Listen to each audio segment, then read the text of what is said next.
Hi friends, నేను మీ జ్ఞానేశ్వర్. ఈ వీడియోలో మనము కొన్ని విషయాల గురించి క్లియర్ కట్గా మాట్లాడుకుందాము. నామినేషన్లో ఉన్నటువంటి 6 కంటెస్టెంట్ల ఓటింగ్ ఆర్డర్ ఎలా ఉందనేది ఈ వీడియోలో క్లియర్ కట్గా మాట్లాడుకుందాము. ఎవరు సేఫ్ జోన్ ఉన్నారు, ఎవరు డేంజర్ జోన్ ఉన్నారు, ఎవరు ఎలిమినేషన్ దగ్గర ఉన్నారు అనేది ఈ వీడియోలో క్లియర్ కట్గా మాట్లాడుకుందాము. అదేవిధంగా కళ్యాణ్ పడాలకు పాజిటివ్ ఎపిసోడ్ నిన్న పడిందా అంటే 100% కళ్యాణ్ పడాలకు పాజిటివిటీ అవుతుంది. అది ఎలా అవుతుంది అనేది ఈ వీడియోలో క్లియర్ కట్గా మాట్లాడుకుందాము. అలాగే ఈరోజు జరగబోయేది ఇదే. ఈరోజు 2 టాస్కులు జరిగాయి. ఆ 2 టాస్కుల్లో ఒక టాస్క్లో తనుజ గెలిచింది, ఒక టాస్క్లో బర్ని గారు గెలిచారు. సో ఈరోజు ఆడియన్స్ ఓట్ అపీల్ ఛాన్స్ ఎవరికి ఇచ్చారో, అలాగే ఎవరికి సపోర్ట్ చేశారనేది ఈ వీడియోలో క్లియర్ కట్గా మాట్లాడుకుందాము.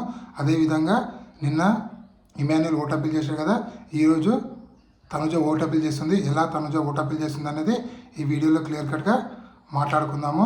అదేవిధంగా బిగ్ బాస్ 9 టైటిల్ విన్నరు కళ్యాణ్ పడాలా అవుతాడా, లేకపోతే ఇమాన్యుల్ అవుతాడా, లేకపోతే తనుజ అవుతుందా, ఈ ముగ్గురుట్లో మీరు ఎవరికి సపోర్ట్ చేస్తున్నారు, అలాగే మీరు ఎవరికి ఓటేస్తున్నారు అనేది ఈ వీడియో కింద ఒక లైక్ చేసి కింద కామెంట్ అయితే పెట్టండి.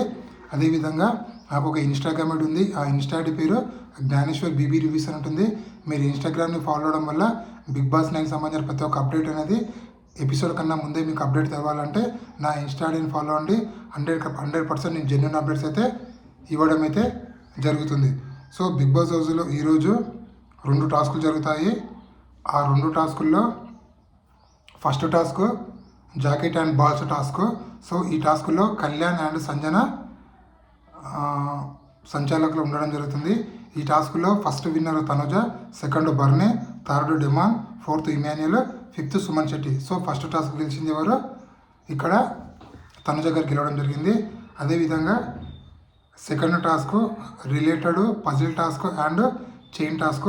ఈ టాస్క్లో ఫస్ట్ అవుట్ అయింది సంజన గారు, second Tanuja, third Suman, fourth Demon, fifth Emmanuel.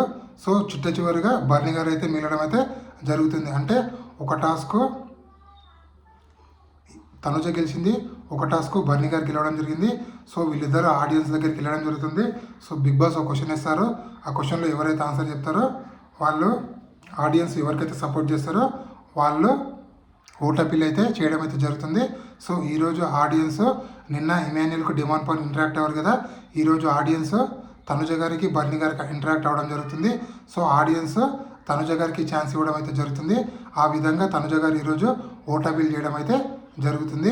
అదేవిధంగా సంజన గారు ఓట్ అపీల్ ఛాన్స్ నుంచి కంప్లీట్గా ఈ టాస్క్ నుంచి బయటికి అయితే ఎలిమినేట్ అవ్వడం అయితే జరిగింది. అంటే ఈ వారము సంజన గారికి ఓట్ అపీల్ చేసే ఛాన్స్ అయితే లేదు. అదేవిధంగా మిడ్ వీక్ ఎలిమినేషన్ ఉండబోతుంది. అది రేపు ఆర్ ఎల్లుండి ఉంటుంది. మనకు ఫ్రైడే రోజు చూపించడం జరుగుతుంది. అదేవిధంగా వీకెండ్లో ఒక ఎలిమినేషన్ ఉండబోతుంది. అంటే మొత్తానికి ఈ వారము డబుల్ ఎలిమినేషన్ పెట్టబోతుందని చెప్పి మనకైతే అప్డేట్ అయితే రావడం జరిగింది. వీకెండ్ ఎలిమినేషన్ అయితే ఎవరు కావాలనుకుంటున్నారు, అలాగే మిడ్ వీక్ ఎలిమినేషన్ అయితే ఎవరు కావాలనుకుంటున్నారు అనేది ఈ వీడియో కింద ఒక కామెంట్ అయితే పెట్టండి. అదేవిధంగా అన్అఫీషియల్ ఓటింగ్ ప్రకారము ఎవరి ఓటింగ్ ఎలా ఉందంటే, ఏ అన్అఫీషియల్ ఓటింగ్ చూసినా కూడా తనుజ గారు ఓటింగ్ అనేది టాప్లో కొనసాగుతుంది. అది ఫేస్బుక్ చూసినా, ట్విట్టర్ చూసినా, టెలిగ్రామ్ చూసినా, వాట్సాప్ చూసినా, గూగుల్ చూసినా, ఎక్కడ చూసినా కూడా తనుజ గారి ఓటింగ్ అనేది 35 నుంచి 40% మధ్యలో కొనసాగుతుంది. ఓవరాల్గా చూసుకుంటే తనుజ గారి ఓటింగ్ అనేది 35% కొనసాగుతుంది. డిమాండ్ పవన్ ఓటింగ్ అనేది 16%, అదేవిధంగా ఇమాన్యుల్ ఓటింగ్ అనేది 15%, సంజన గారి ఓటింగ్ అనేది 14%, సుమన్ శెట్టి ఓటింగ్ అనేది 14%, బర్నీ ఓటింగ్ అనేది 14%. ఓవరాల్గా అబ్జర్వ్ చేసి ఇక్కడ తనుజ గారు తప్ప రిమైనింగ్ కంటెస్టెంట్ లేదా డేంజర్ జోన్ చెప్పుకోవచ్చు. సో కొంచెం సేఫ్ జోన్లో ఉన్నది మన ఇమాన్యుల్ మాత్రమే. రిమైనింగ్ ఉన్నటువంటి సంజన గారు, అదేవిధంగా డిమాండ్ పవన్, బర్నీ, సుమన్ శెట్టి, ఈ నలుగురు అయితే డేంజర్ జోన్ అని చెప్పుకోవచ్చు. ఈ నలుగురు నుంచి ఒక సింగిల్ ఎలిమినేషన్, వీకెండ్లో ఒక ఇంకో ఎలిమినేషన్, మొత్తానికి డబుల్ ఎలిమినేషన్ అయితే ఉండబోతుంది. అదేవిధంగా కళ్యాణ్ పడాలకు నిన్న పాజిటివిటీ జరిగిందంటే 100% జరిగిందని చెప్పుకోవచ్చు. ఎందుకంటే 24/7 లైవ్లో నేను కావాలని కళ్యాణ్ పడాలని చీదరించుకున్నాను, కావాలని నేను దూరం పెట్టానని చెప్పి తనుజ గారి డిమాండ్ పవన్కి చెప్పడం అయితే జరిగింది. ఇక్కడ వైల్డ్ కార్డ్ వచ్చినప్పుడు తనుజ గారికి తనకు ఫీడ్బ్యాక్ వెళ్ళింది, నువ్వు కళ్యాణ్ పడతో దూరం ఉండని చెప్పి.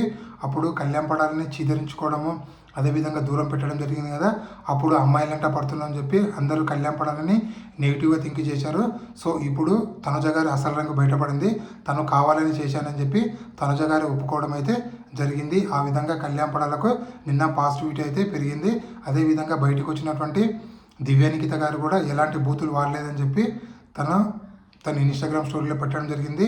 సో అదేవిధంగా దివ్యానికిత కూడా పాజిటివిటీగా అయితే మాట్లాడింది. అదేవిధంగా బయటకు వచ్చినటువంటి రీతు చౌదరి అమ్మాయిల పిచ్చోడు అని ఇంటర్వ్యూలు అడిగితే లేదండి అమ్మాయిల పిచ్చోడు కాదు, చాలా మంచివాడు, చాలా genuine person, so as a ఫ్రెండ్గా ఎలా ఉంటాడో అలా ఉంటాడని చెప్పి తన గురించి పాజిటివిటీగా అయితే రీతు చౌదరి కూడా చెప్పడం జరిగింది.